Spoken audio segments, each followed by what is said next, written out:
Hi guys, I'm Charlie. And I'm Lauren. And welcome back, loyal listeners, to this week's episode of In Stitches. For any first-time listeners, we are just two struggling uni students trying to bring realness back into the world of Gen Z health. We give the hard truths and debunk the lies as we change the face of medicine while keeping it lighthearted and down to earth. Today, we'll be inviting a range of people to discuss their personal views on what truly defines good health, delving into a range of factors that influence a person's health. Yes, we're hoping to get a more holistic understanding of what health is actually composed of, including but not limited to aspects of nutrition, mental health, childhood, and epigenetics. So our guests for today include psychologist Dr. Joy Merriweather. Good morning. Pediatrician Dr. Lisa Kidd. Hello. Epigenetics specialist Dr. Emily Jekyll. Hi, pleasure to be here. And Insta-famous wellness coach Tallulah Constance. Sup, guys?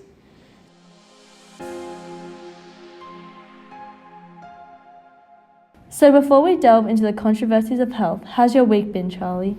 Just getting by, I guess, studying away, but also working hard to keep all of our loyal listeners happy and educated. How have you been? Not bad, just keeping up with the intense workload of uni lectures and trying to change the face of medicine. As our first guest today, we have Dr. Merriweather, a well-renowned psychologist responsible for keeping you and me off those antidepressants. Would you mind giving the listeners a quick overview of who you are, Dr. Merriweather? Absolutely. Thanks so much for having me on the podcast, by the way. I listen in every week. I have a master's in psychology from the University of Melbourne and have a special interest in human relationships and the impact of this on mental health. So, Dr. Merriweather, firstly, big fan of your work. I have a question about your recent study on the ideas of emotional first aid. Could you please elaborate on what this means and how important it is in maintaining health? Of course, Charlie. So, emotional first aid is incredibly important for maintaining good health because it refers to addressing psychological injuries as they first occur, so that long-term impact is decreased. This is similar to how we would address our physical health. You would seek medical attention if you had an allergic reaction or broke a bone, correct? Well, the same should apply if you're feeling anxious or experience trauma or any kind of psychological injury. Interesting. And how does this impact our overall health? Well, as a population, research shows that we are impacted far more often in our daily lives by our psychological health, but always put it on the back burner to our physical health.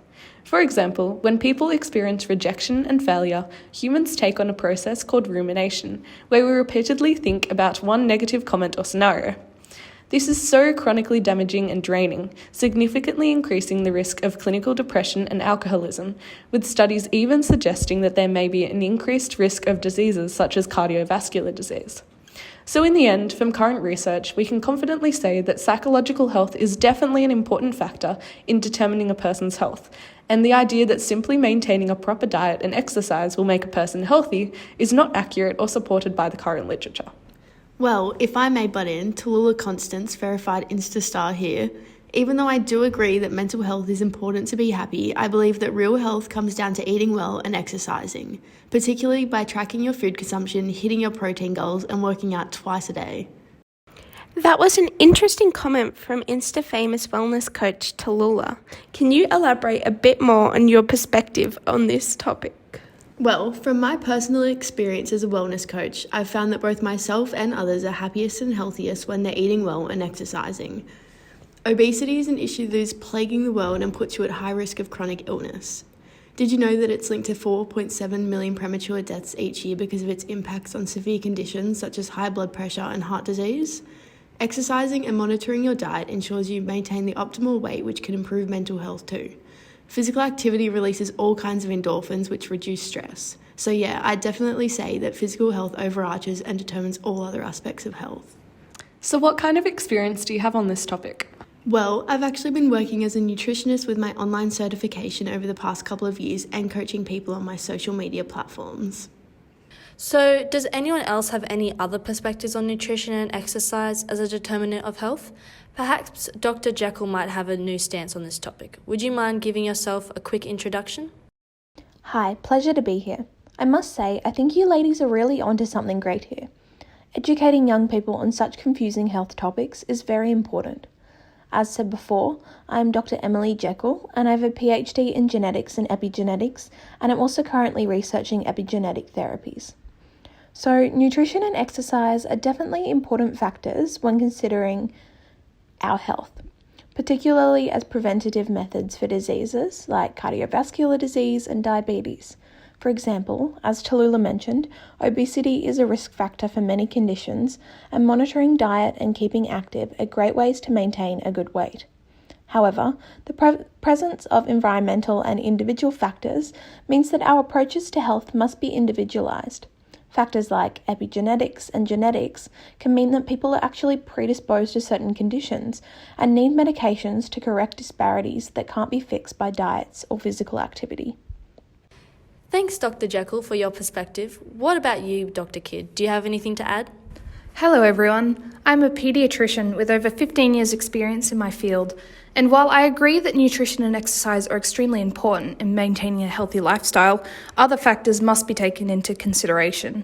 There have been numerous studies done on the effects of childhood trauma on health, and these effects last long past childhood and can result in chronic conditions such as diabetes, cardiovascular disease, and chronic pain.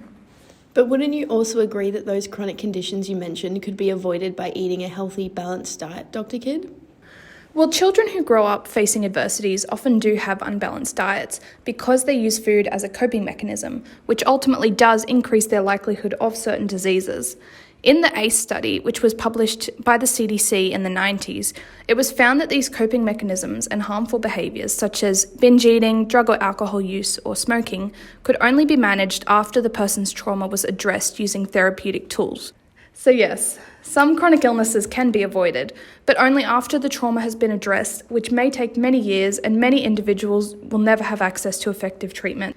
Additionally, individuals with childhood trauma who don't engage in any high-risk behaviours are still more likely to develop conditions such as heart disease or cancer.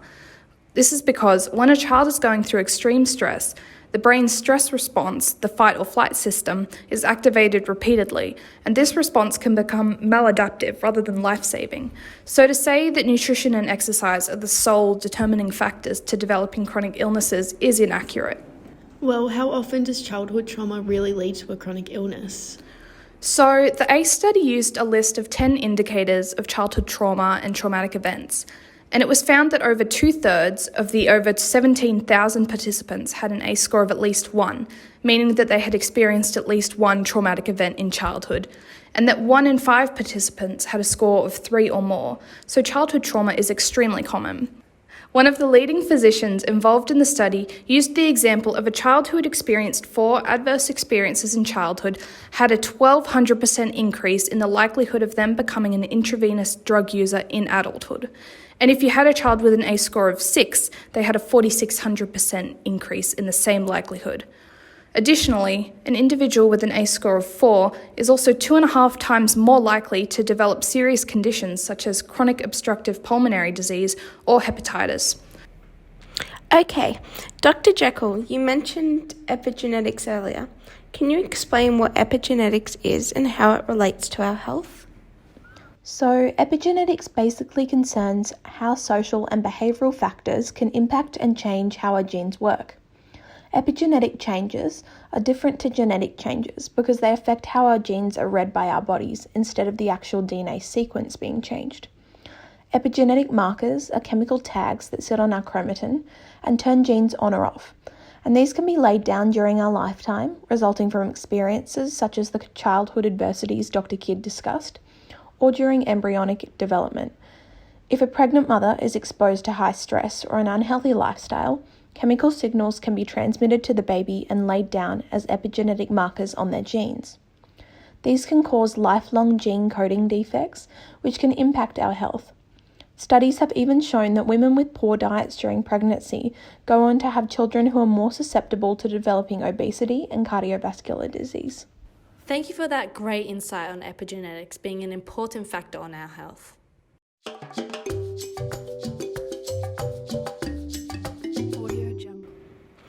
Do you hear that, Lauren?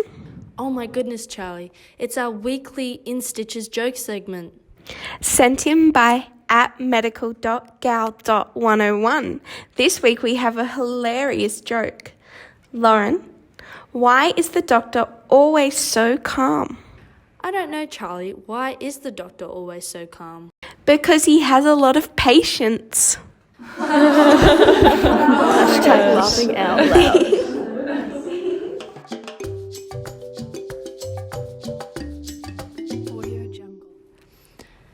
So far, we have talked about the importance of first aid, epigenetics, and nutrition and exercise for our health. Now let's talk about the importance of social determinants on a person's health. In the wake of the Black Lives Matter movement and COVID-19, are social factors important in approaching health? There are many social determinants that put particular populations at greater risk of health inequalities or poor outcomes. These can include things such as education, race, or access to healthcare, and generally they're non-medical factors. For example, the CDC outlines that racial or ethnic minority groups and gender minority groups are more likely to experience poor health outcomes than white or cisgender people, respectively. It is because of these that our health can be influenced by much more than genes and behaviour. So it seems there are a wide range of factors that influence our health. In our research, Lauren and I have come across the topic of intersectionality and applying it to health, and we'd really like to hear some more about it. Are you able to comment on that? We've briefly touched on this with the things discussed by Dr. Kidd, that if children face more adversities, their likelihood of developing chronic illnesses in adulthood increases. This is a similar concept. Intersectionality refers to the parts of our identity that expose us to differing marginalisation, or in this case, health inequalities. Overlapping of factors causes differing experiences of privilege and discrimination. One particular study used data from the Behavioural Risk Factor Surveillance System survey to examine health inequalities faced by gender diverse and African Americans. The results were very interesting, showing that being part of multiple disadvantaged minorities increases one's overall risk, compared to being part of a single minority. However, it also showed that gender minority people also have distinct health experiences, unique from the two populations they represent. In some cases, their risk was similar to the cisgender African American group, whereas other times it was more similar to the gender minority Caucasian group. This is important to consider when we approach an individual's health and shows the need for consideration of multiple marginalised communities, as they can be facing further health inequalities. Thank you so much for your input. Does anyone have any recommendations of ways to educate upcoming generations on staying healthy or preventative measures we can use to maintain good health? That's a great question. Of course, kids must be taught about the importance of exercise and nutrition, but if we really want to make a difference in our population's health, we need to create awareness of the impacts of adverse childhood experiences on a child's development and long-term health. The Center for Youth Wellness in San Francisco was created to prevent, screen, and heal adverse childhood experiences and their impacts on the child. If someone screens positive, the centre has a variety of health professionals trained to treat patients using mental health care and nutrition information, among other practices such as home visits and educating parents about the impacts of traumatic experiences and toxic stress. In the ACE study, they estimated that almost half of all clinical depression was directly linked to childhood trauma. What this means is that if parents and professionals had this awareness and more preventative treatments were in place, we could potentially eliminate half of all clinical depression in the world. So there are many important factors that should be considered when ensuring the health of future generations, and this includes education on nutrition and exercise, education on the impacts of adversities on childhood, as well as many other factors. And these factors cannot be considered isolated from one another. To educate on health, we need to educate people on all aspects of their health. In terms of epigenetics, this would be a similar approach to that of childhood adversities. As a society, we need to reduce factors that cause epigenetic changes and bring about awareness. With genetics, however, this is not necessarily something we can prevent yet, although there are some instances of gene therapy to remove or inhibit problematic genes. Instead, health professionals must focus on increasing genetic testing so we can provide individualised treatment. For the average person, I would recommend being informed about your family health history and discussing any issues with your GP. It's Tallulah again. I just wanted to thank you guys for widening my perspective on health and the many factors that determine it. I can now see how nutrition and exercise are important, but maybe not the most important aspects. So while Tallulah made some good comments on the importance of nutrition and exercise as a preventative health measure, our other speakers today have reiterated the importance of considering several aspects when approaching health. These include factors like mental health, childhood experience, family health history, and genetics. This has brought up a more holistic view of health, one that looks at a balance between these factors. This discussion has definitely broadened our view of health and helped us to view health more holistically. This was such an incredibly insightful experience. Thank you. Thanks, Charlie and Lauren. What a beautiful podcast you've both curated. Thanks, gals. Join the Lulu fam on Insta at tallulah.fitnessfreak and subscribe to my fitness program that guarantees mega weight loss in just 30 days. Use code INSTITCHES for 20% off your next purchase. Well, that brings us to the end of this week's episode. We've had such a lovely time with you all on our show today and appreciate your input on what you all believe good health is. Next week, we'll be diving into the world of COVID hoaxes. Have they really injected us with tracking devices and 5G? We'll be speaking with a renowned scientist and immunologist, Dr. Anthony Fauci, so it's definitely not something you'll want to miss. Until next time, loyal listeners, it's In Stitches signing out.